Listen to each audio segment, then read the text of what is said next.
Hello guys and welcome back sa ating channel. Welcome back mga kapasib. So for today's video, reveal lang uli natin ang ating weekly income. So this is for the third week of March. But before that guys, tingnan muna natin kung anong latest sa stock market. Alright. So for the past 5 days to guys, for S&P TSX Composite Index, so that's here in Canada, the market is up by 1.69% for the past 5 days.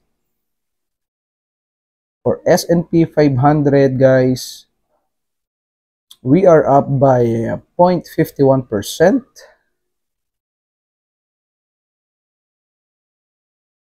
For Dow, for the past 5 days, we are up by 1.20%.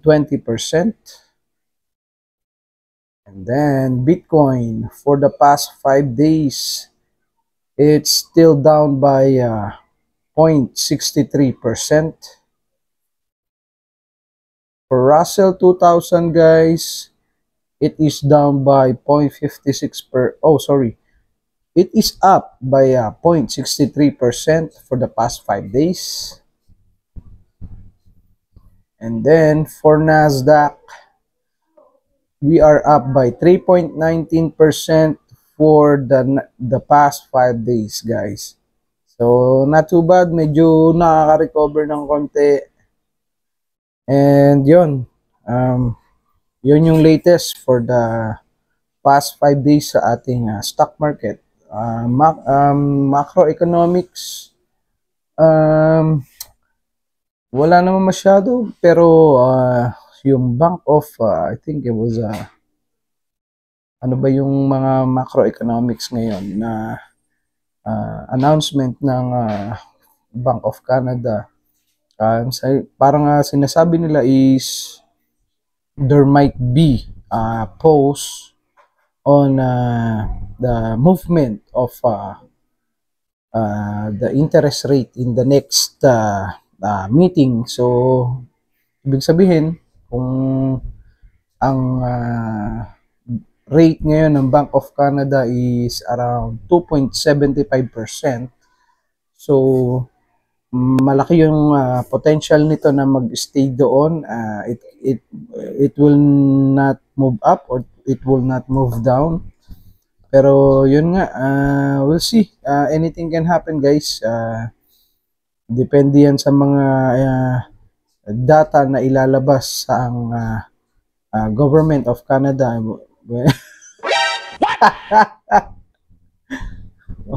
Yung aking birthday girl nga pala. Say hi. Say hi to my audience. What are you looking for?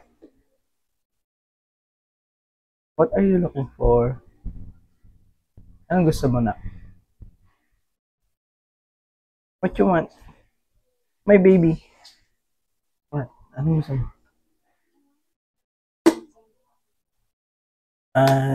You want this? Kaso wala na eh. Gusto mo to? No? Anong gusto mo? Birthday nga pala ng anak ko ngayon guys. As of making this video, March 23rd, birthday ng anak ko, 7th birthday niya. Yun, nag-celebrate lang kami sa Chateau Lanes. Nag-bowling sila ng mga friends niya. Konting salo-salo, that's it. And kanina sa church din, may konti kaming pagkain doon. So yun. Ano ba? Asa na tayo? Interest rate. So malaki yung potential na it may stay the same for the next meeting ng Bank of Canada. And I don't know kung sa US is ganun din, pero parang bumaba ng konti yung nila yung inflation based on the last report. So we'll see kung anong mangyayari. And hopefully mag-subside na yung rhetorics on both sides para naman medyo kumalma ang market, di ba? So ayun guys, All right, so for the third week of March, we receive a total of $341.10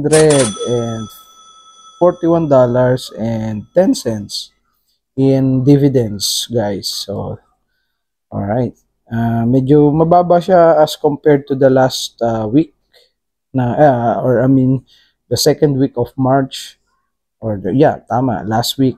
And alam mo yun, it's still not too bad kasi nga given the fact na bumabagsak ang market, actually medyo naka-recover na nga, nakaka-receive pa rin tayo ng ganitong klase ng income. And this is in US dollars, guys. $341.10 passive income. Alright. Breakdown lang natin. So, for QDTE, for the third week of March, we received $33.89. So, it is up a little bit from last week's distribution. Triple QY, we receive $53.05. It's almost the same from last week's distribution. For YMAG, we received $19.54. Medyo malaking binaba nito. Kasi last week, we received $32.96. Ganun talaga. Kasi yung Magnificent 7 na stocks, nakita nyo naman kung ganun kalalaki yung binagsak nila in the past few weeks, especially Tesla.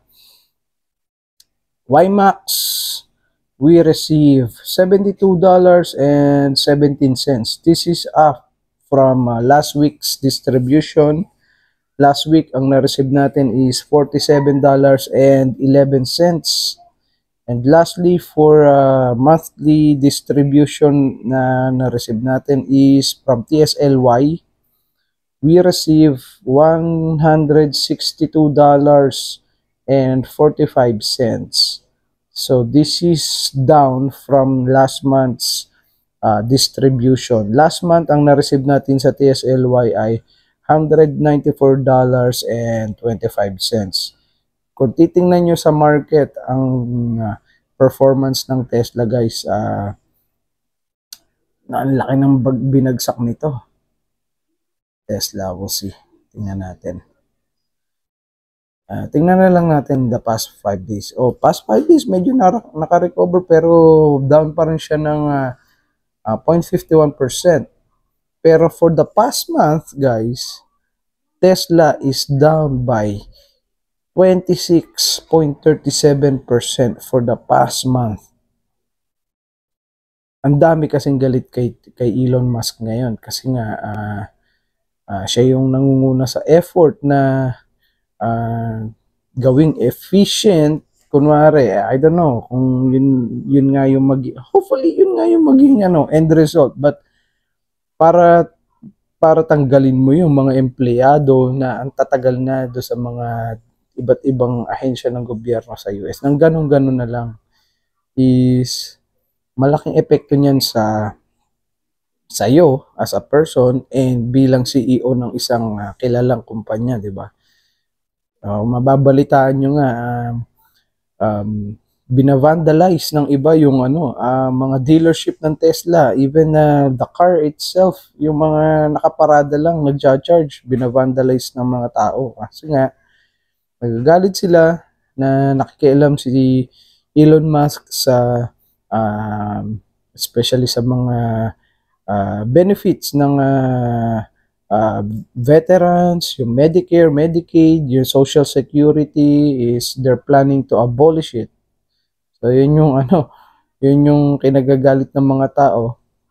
And this is in guise of in the name of ika nga sabi nila ng Doge or ni Elon Musk is to make the government smaller and efficient.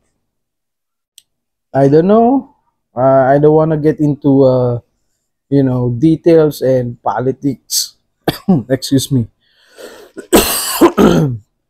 Pero malaki ang epekto nito. Masama ang epekto nito sa stock ng Tesla. Pero kung titingnan mo yung technology itself is talaga namang maganda sana yan. Tsaka very environmentally friendly ang mga electric cars, but yun na nga, pag hinaluan mo yan ng politika, for sure maapektuhan yung stocks mo. But anyways guys, ayaw na natin pag-usapan yan. May mga issue dito sa North America, may mga issue sa Pilipinas. Hindi ko nababanggitin, but yan na nga nangyayari. And yeah, ulitin ko, for the week, $341.10 in total US dollars, guys. So yeah, yun lang muna guys, and hope to see you in the next one. Thank you.